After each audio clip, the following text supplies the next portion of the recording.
Welcome to the Division 2. Take on the role of an elite, futuristic sleeper agent. Search through rubbish bags to find stuff. Listen to hipsters scream about winning the battle where you did all the fighting. Rummage through old suitcases to find crap. Get upset because you can't join the bad guys. We have fuel, infrastructure, manpower. Get stuck in doorways. Get depressed. Rummage through underwear drawers to find potentially tactical pants.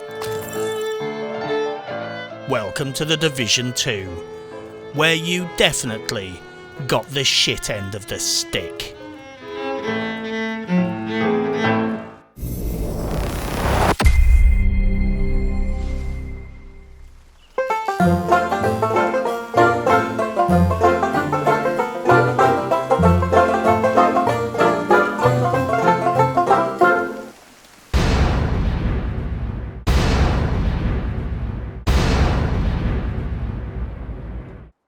Well, here we are once again, and I guess it's overdue that we discuss the latest news in the Division 2. The world's most notorious, dumpster diving, constantly disconnecting, tripping hazard simulator. I will be straight with you guys, I am struggling to even dip in and play this game. This hamster wheel game loop of picking through dustbins, looting crap from generic NPCs and doing the same daily chores until my eyes bleed has become, for me at least, a form of video game sepsis. And even if I do find some nice bit of loot or grind out a set of nice gear, it will only inevitably be nerfed and fucked up in a month or two anyway. This game has had the joy sucked out of it by failed leadership, overzealous monetization, and habitually dishonest community management.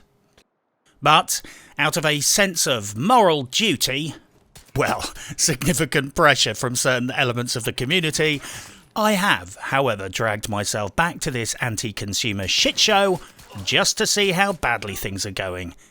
And now I'm here, let's just say, this game does not disappoint.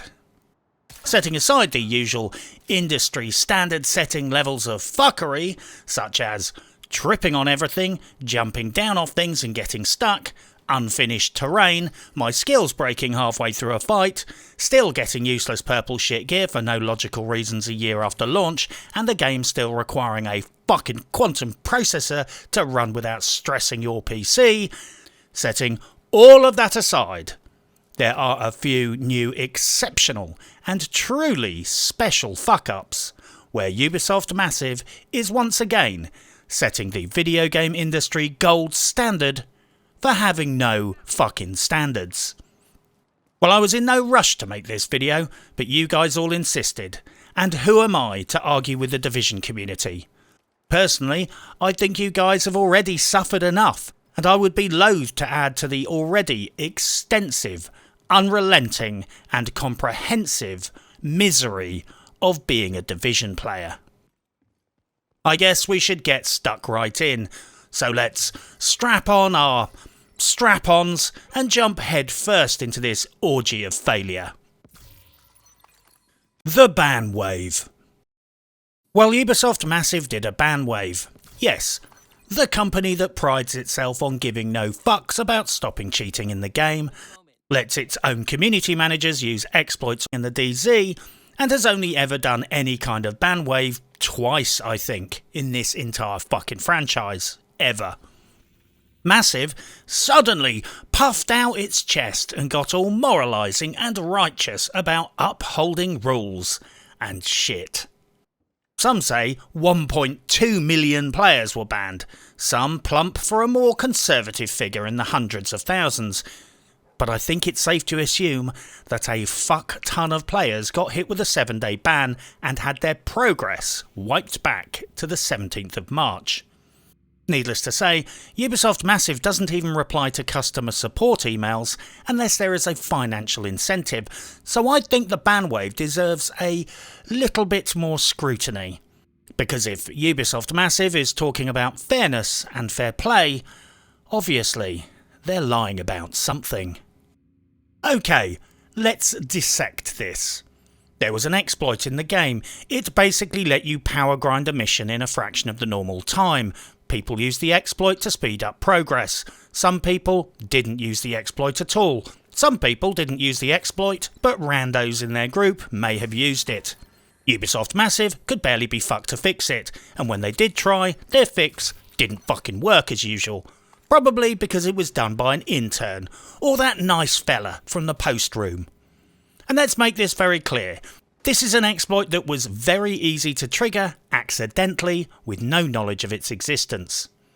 Sure, some people were as guilty as fuck and farming it all day long, but plenty of people weren't. Ubisoft Massive decided rather than fix it, they would hurl out a ban wave and roll back player progress to the 17th of March.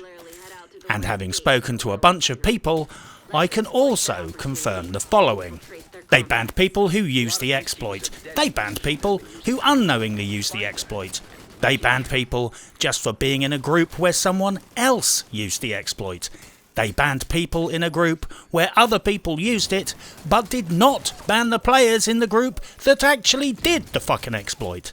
And they also banned a whole load of completely innocent fucks for no reason whatsoever.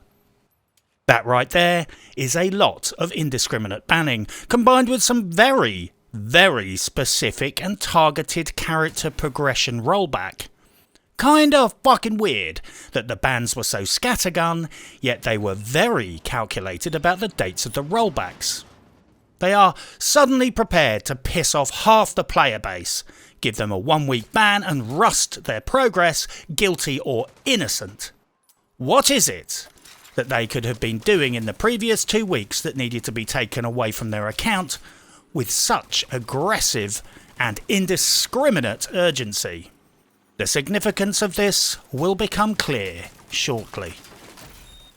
Qualification. I hate cheaters more than most people. I've been robbed by them, been betrayed by them, and a clan I was in was completely discredited by one. I like rule enforcement as much, if not more, than the next guy. Hell, I like rule enforcement more than some community managers, it would seem, because at least one of them happily got caught multi-grouping and exploiting a boost in the DZ on a live stream recently. However, it's worth noting something else is going on here, and here is my logic. Ubisoft Massive has demonstrated throughout the entire lifespan of this franchise that they don't have any fucks to give about anti-cheat. Fuck! The Division 1 launched with 0 anti-cheat and critical player profile data and damage stats held client-side. Yes, you didn't hear that wrong. In the Division 1, a semi-skilled PC user could edit his fucking damage stats on his own PC. No fucks given. Now it's the year 2020, and Massive's concession to many years of customer complaint is to roll out some sleazy anti-cheat and be done with it. Nothing wrong with easy anti-cheat, it works well enough, I guess, but only when applied to the correct type of game architecture. Easy anti-cheat is like a really good quality crash helmet. It works fine, under the right circumstances. But if you hand a crash helmet to someone and push them in front of a speeding fucking freight train, things are not going to go well, helmet or not. Just like the anti-cheat in the Division 2, if a game is fundamentally not designed from the ground up with any security and anti-cheat concerns being addressed, just slapping easy anti-cheat on top of an insecure shit show is just window dressing and optics. Because let's face it, if easy anti-cheat was any fucking good at spotting anomalies in the Division 2, easy anti-cheat would have automatically flagged players doing 1 trillion fucking damage when they used the exploit. Right? Well, apparently not. It didn't so much as squeak out a fart, let alone a ban. Ubisoft Massive discovered the exploit because of all of the fucking YouTuber videos and people shouting about it on social media. The anti-cheat apparently doesn't think that doing infinite damage is worthy of note. Yeah, nice one. Well, I have scrutinised this outfit for years. Ubisoft Massive has zero fucks to give about anti-cheat and exploits. But suddenly, out of nowhere, they blanket ban hundreds of thousands of players, perhaps over 1 million, significantly roll back their character progress to a point 2 weeks earlier, and now suddenly are puffing their nippleless soy boy chests out and throwing fucking tantrums and throwing out fighting talk about how they are the bastions of fucking morality and ethics. They are the white knights of fucking justice, and that it's time for them to take a moral stand. Well, we know that's bullshit, because if they knew anything about fairness, justice and morals, the game wouldn't be such a shit-pie minimal viable product, and community managers wouldn't be getting boosts in the DZ by multi-grouping. Just saying. And given the levels of monetization, they would have distributed The Division 2 as free-to-play. These guys, I'm sorry to say, are shitbags. And they lie all the fucking time. If they suddenly decided to take a moral stand, it was for some reason other than morality. And working it out didn't take much more than 10 minutes thought and a fucking calendar. Ubisoft Massive can be understood easily as an entity once you appreciate the cardinal truth that everything they do has something to do with money. They lie about stuff because money. They fail to do things because money. They make promises they can't keep because money. They don't fix problems because money. So why the fuck would this ban wave, and very significantly rolling back player progress, be about anything other than money? So let's take a look at the timeline. March 10th, Season 1 begins. Week of March 17th, Ubisoft claims they became aware of the problem. Well, that's what they said on the live stream after the bans had happened, retrospectively, when telling their little happy tale of what happened on the 1st of April.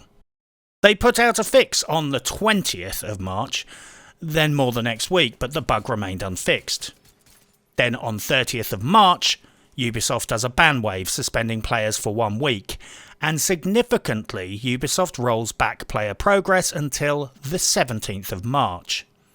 That right there is a very, very cunning bit of time accountancy, and if you look hard enough, it's pretty obvious what they did, and it's a telltale clue about why they did it.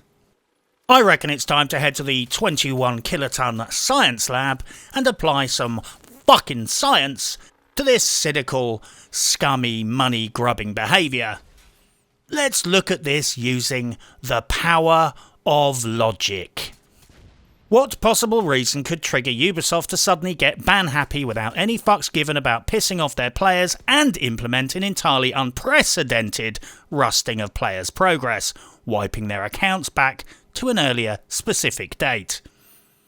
Well, here's a reason. Here's another right here. And another reason. Oh, and some more reasons. There's a shitload of reasons, and they all cost about 4 to 5 quid to buy in the in-game store. It's not fucking rocket science. Players using the exploit were getting faster rates of XP, therefore they made faster progress on the free loot crates, and they made faster progress on the loot box keys from Season 1. Players were basically earning the free shit too fast. Period. And as we know from Ubisoft, any time-gated free shit you don't earn before the deadline, they will offer to sell to you later. The ban wave and the account rollbacks were about maximising profit from microtransactions and pedo caches. It had nothing to do with morality or justice. Quite the opposite, in fact. Personally, I think they would have preferred to have rolled back the progress at the start of Season 1, but that would have made it too bloody obvious that this was about loot boxes, microtransactions and revenue.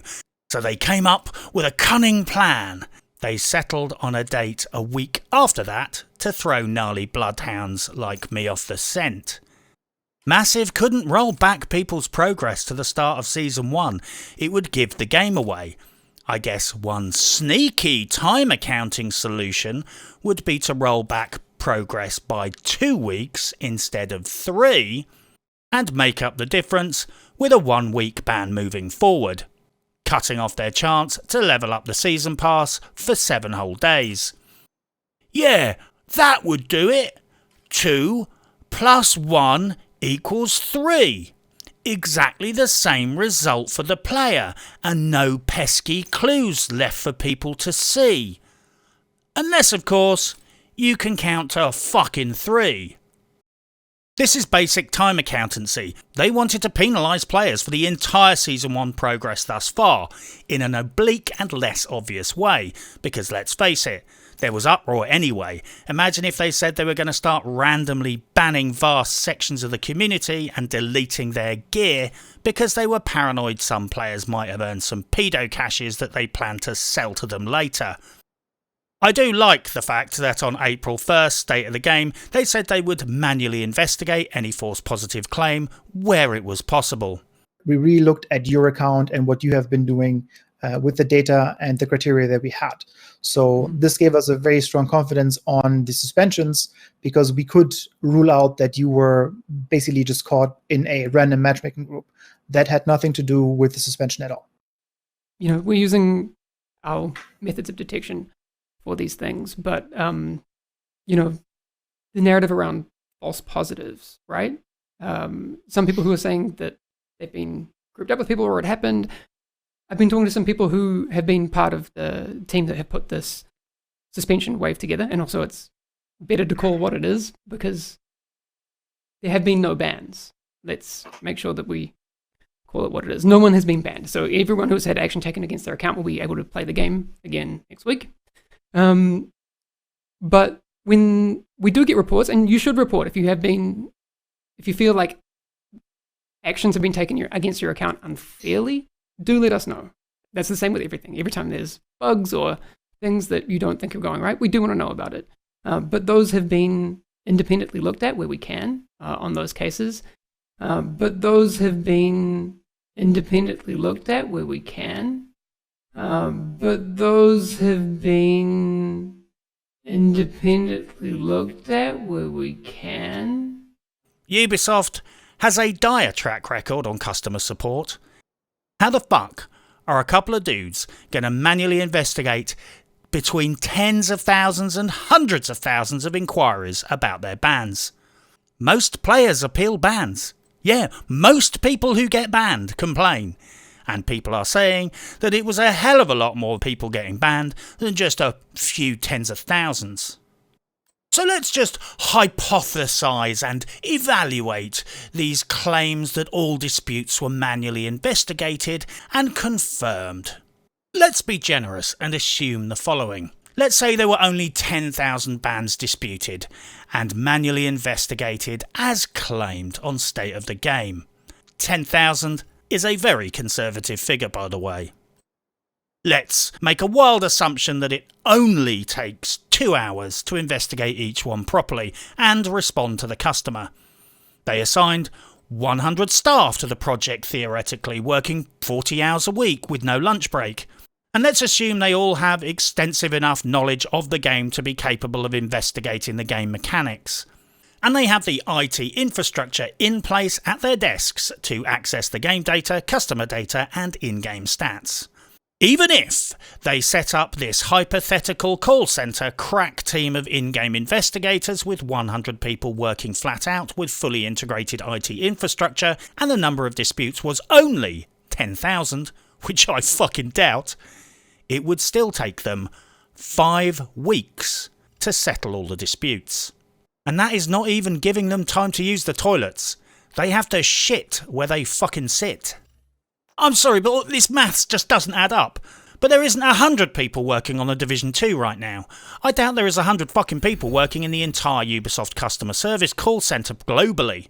I think there are probably more community managers working on this game than developers. In fact, I think the only fully staffed office is the people making the loot boxes and designing the microtransaction vanity items.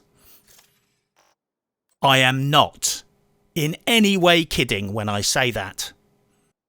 I don't believe for a New York minute that Ubisoft bankrolled 20,000 hours plus of customer support care to manually verify all the fucking bans. Do the fucking maths.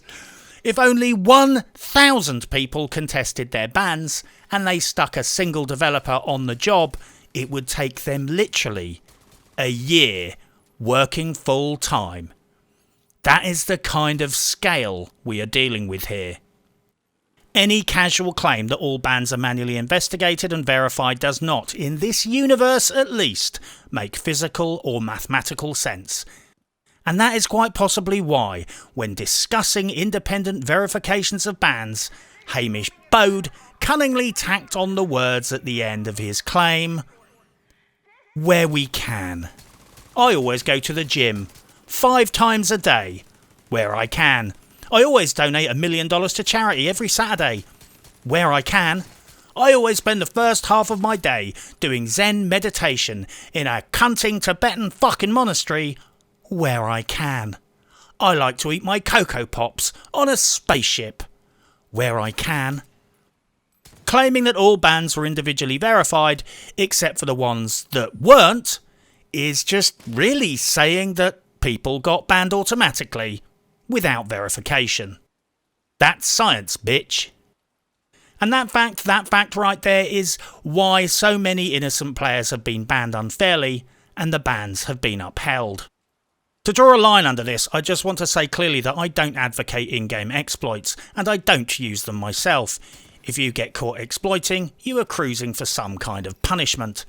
I don't think it qualifies as cheating as such, unless the player uses it in PvP, and that would be a very, very shitty thing to do to other players. The burden of responsibility here is on Massive to fix the damn exploit instead of investing its energy into deleting people's progress and punishing them. And that is another key issue here. I don't think they care about people being punished accidentally, because that just means more players have to go to the in-game pedo vendor later to buy all that shit that got deleted by Ubisoft, and they didn't have time to replace it. I don't support exploits, but let's be crystal fucking clear here. Ubisoft Massive has no fucks to give about exploits, cheating, morality, honour, honesty or fairness, until the very second someone earns some loot boxes for free and threatens their pedo cash revenue. Then they will merrily and indiscriminately ban huge swathes of the player base, guilty or innocent, in a brutal attempt to stop even the smallest coin from rolling away from them and into the gutter. Oh look! They mention it damaged the in-game economy there. Funny they would use that term, because this game doesn't have an auction house. Players don't trade for in-game currency. There is no in-game economy in the Division. Unless, of course, you're talking about loot boxes. This entire fucking fiasco was a brutal, cynical and fairly indiscriminate attempt to recoup microtransaction revenue.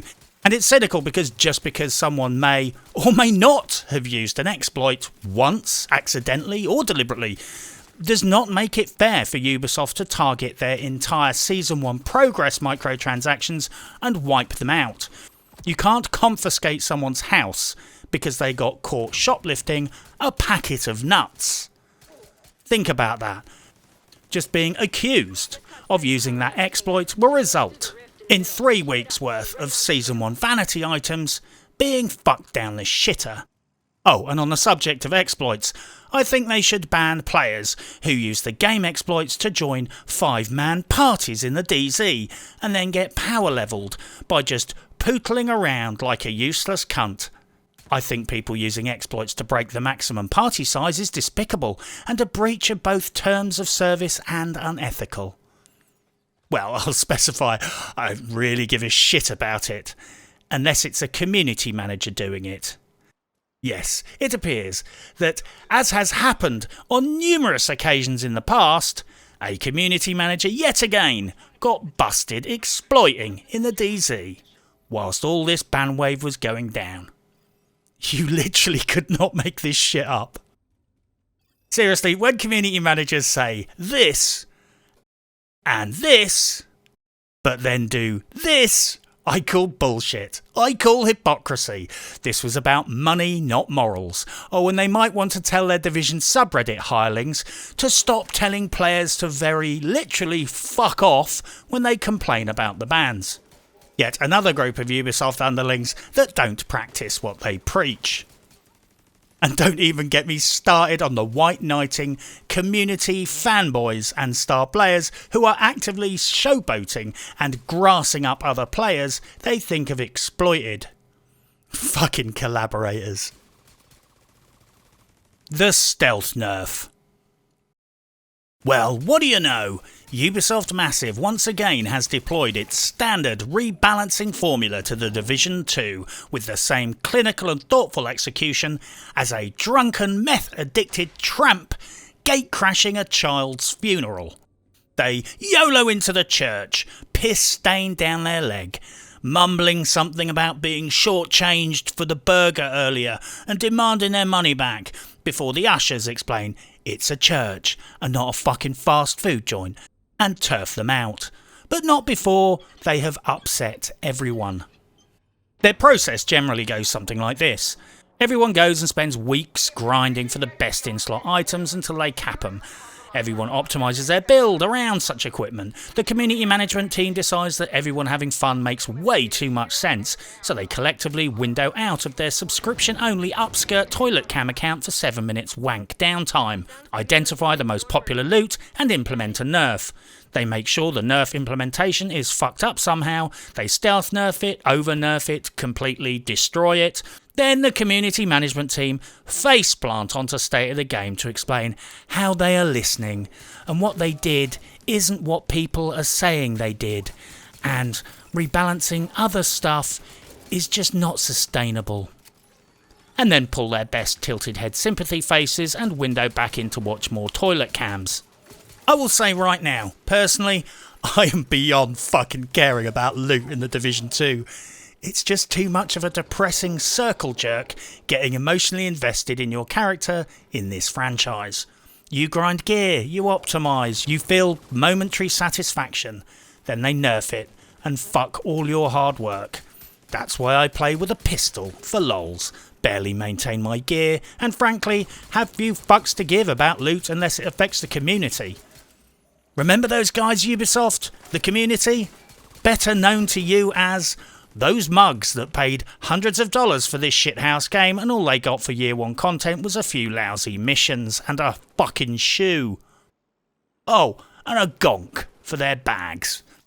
However, by doing even cursory research of Ubisoft's hugely unpopular, massively censored and almost completely downvoted State of the Game videos, it has become clear that this time around the carousel, they arse-fucked the classic M1A in TU9.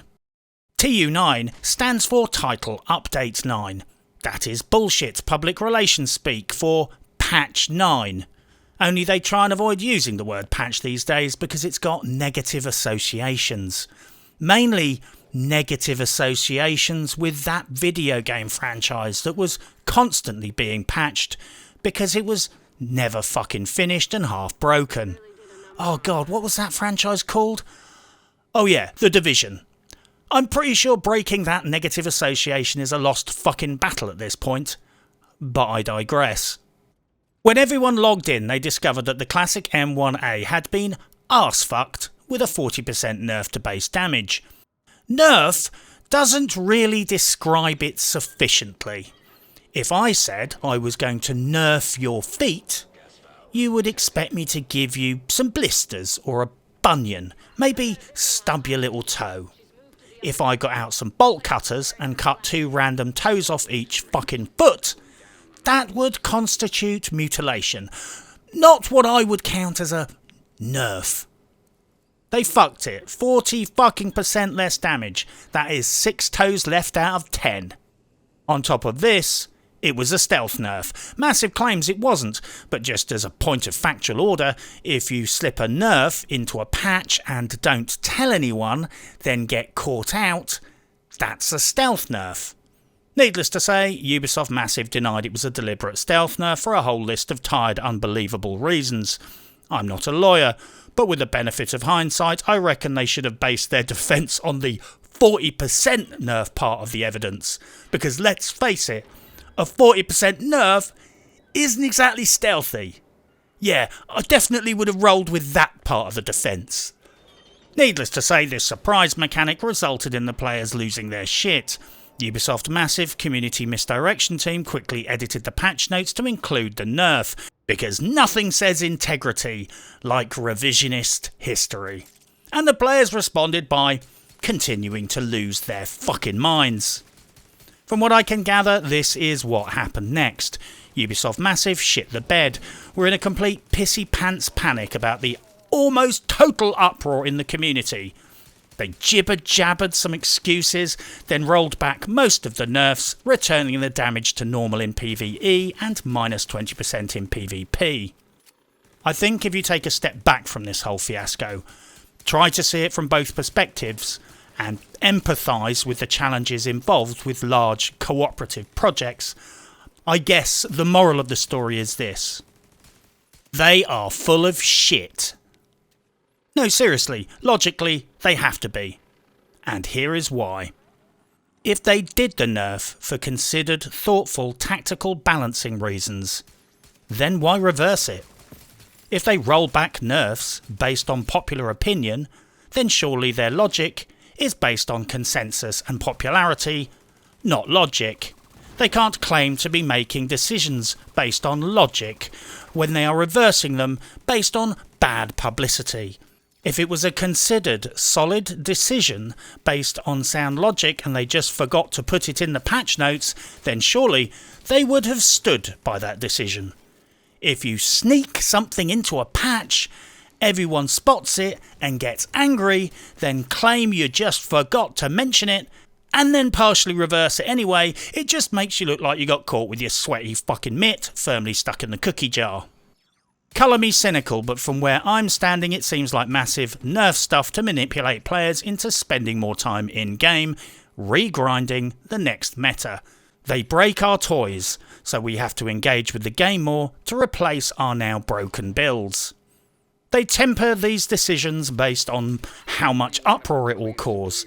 If it's just going to cause grumbling and piss off people a bit, they roll with it. They just try not to cause a full-scale revolt.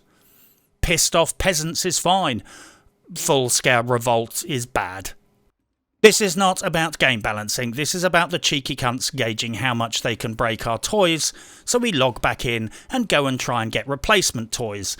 This is about tactically manipulating the players to increase player engagement and how many hours a day they get to push pedo caches and microtransactions into our faces. Only this time they fucked it up. They nerfed it too hard, they stealth nerfed it, they triggered a riot, they shit the bed. It's precisely because of situations like this that I no longer have any emotional investment in my character or the loot in the game in The Division 2. It's like building sandcastles on a beach overcrowded with drunken stag parties. It's going to get stamped on sooner or later, and this is precisely why I pootle around the map, plinking at dickheads with my pistol, rummaging through dustbins, whilst quietly sobbing about the fact that Ubisoft Massive managed to take potentially the best franchise of the fucking decade and turn it into this tragic farce. So congratulations to everyone who got their classic M1A back. Well, 80% of it at least. But me, well, I'll stick with my pop gun and rummaging through dustbins and bags for scrap, until such time as they nerf pistol builds too. Fuck me, at this rate they'll probably start nerfing dustbins. Zombies. Yes, it's official. In the latest reanimated global event, Massive have finally gone fucking mental. Oh, and they introduced zombies to the Division franchise. Well, it's not like the Division to say one thing and then do something else. I guess I should at least quickly discuss the cultural history of zombies and their place in human cultural and psychosocial history. It's a story that permeates all cultures, in all time periods, throughout every geographical region of this planet where you find human communities. Whether it be on primitive cave paintings, Egyptian hieroglyphs, or ancient hill figures carved into the ground, wherever you find traces of the human transmission of culture and history, you are also guaranteed to find references to some tit standing up and saying, yeah, this is okay, but it would be so much better if we added zombies. There's the cunt right there. And there. And there he is again. Look, it doesn't matter what the fucking cultural activity is. Movies, comics, video games, cave paintings, or even classic fucking literature. Some twat always comes along and says, yeah, it's fine, I guess, but it would be so much better if they added zombies. Don't misunderstand me, I like zombies more than most.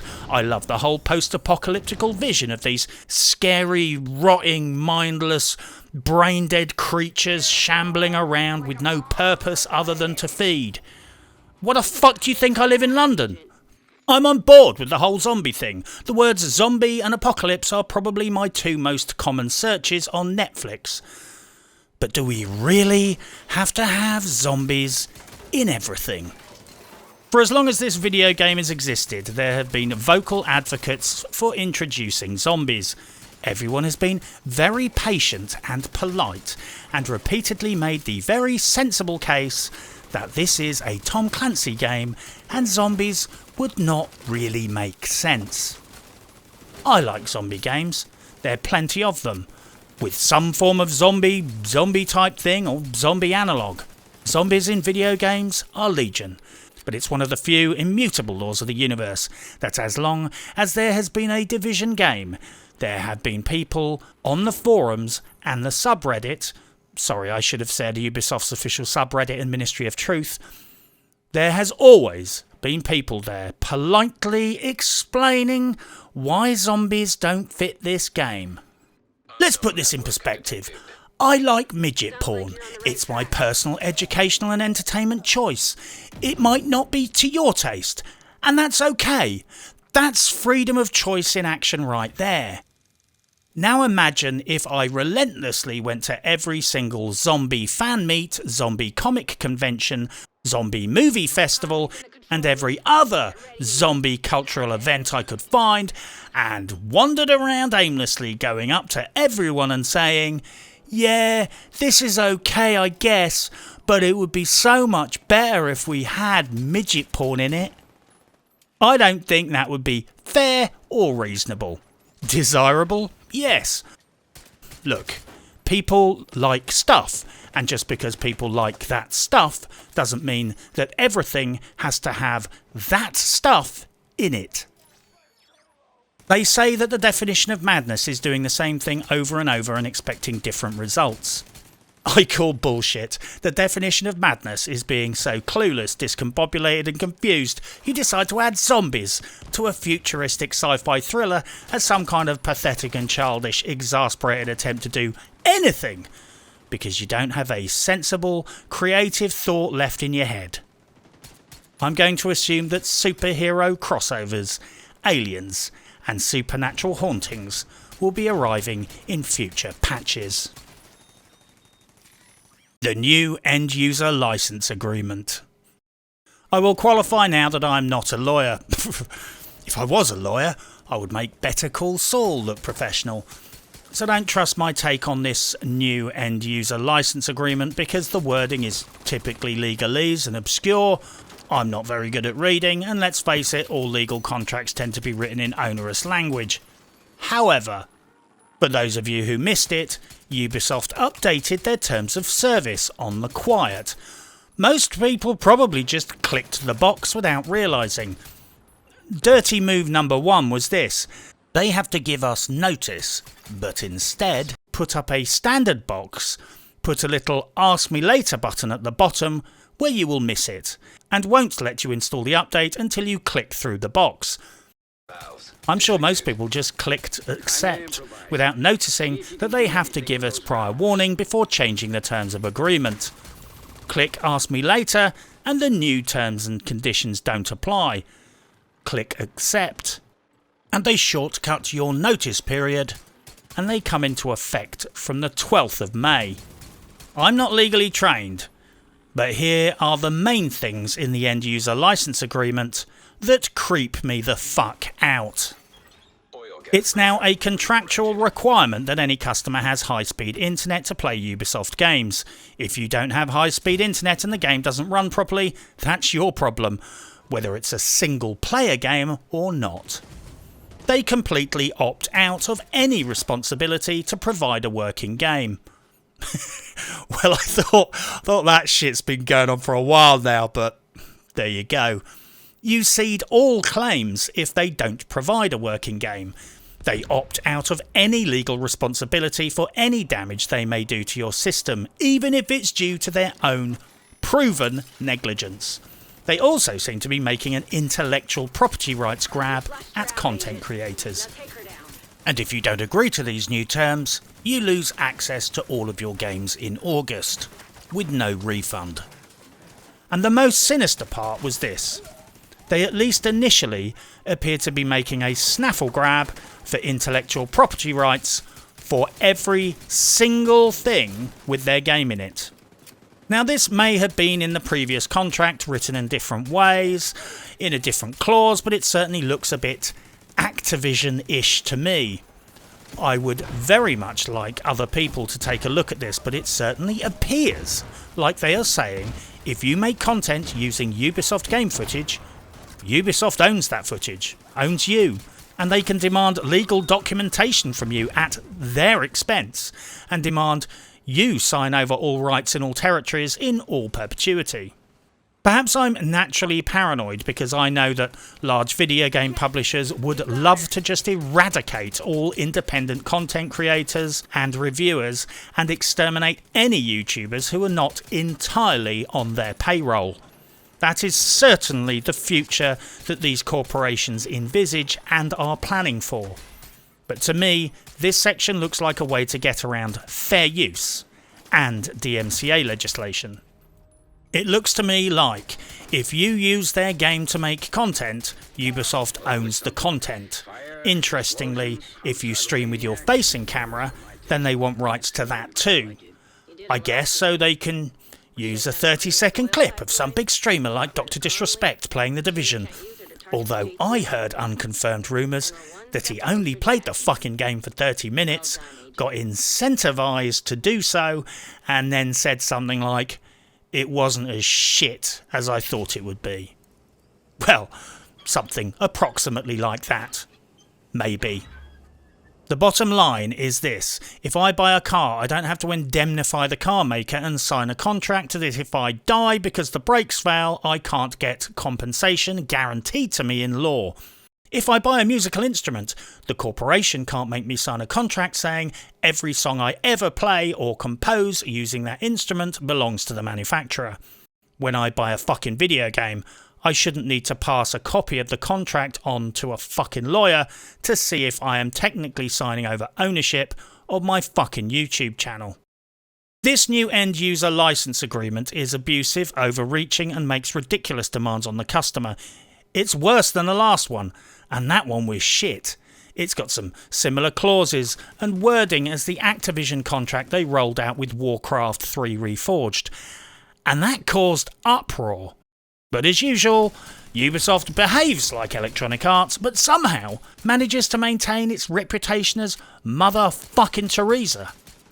Maybe in part because anyone trying to kick off about it on the Division subreddit probably got banned by that nice fella that gets all those foreign trips abroad paid for by Ubisoft.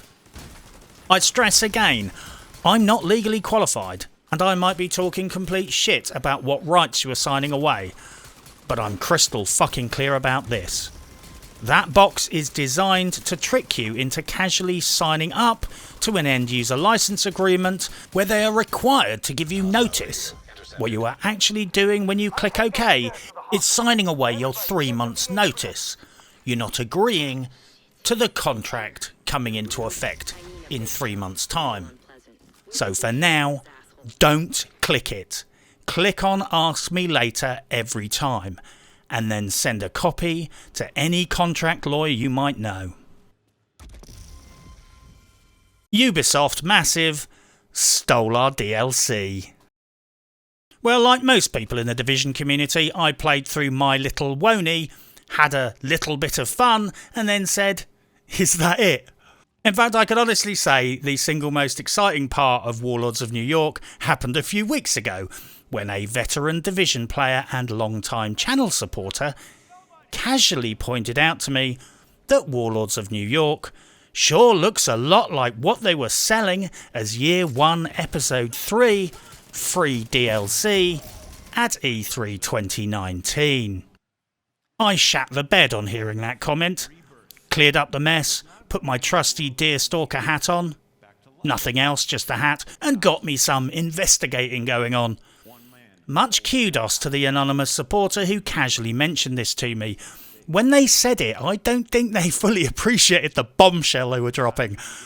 I doubt I will ever be able to prove any of this, but here is my argument, based on observation and logical deduction. At E3 2019, Terry Potter describes Warlords of New York to a T when talking about Year 1's Episode 3. Throughout this game's lifecycle, Ubisoft Massive has been cagey as all fuck about the DLC's actual contents, and wouldn't give out any specifics of each episode until just prior to launch. Obviously, this was so that they could keep their options open. Games as a service means cutbacks. The episodes were hyped up to the sky, and we were expecting real solid, expansive, substantive DLC like Survival, Underground and Last Stand from The Division 1. They neither confirmed nor denied anything.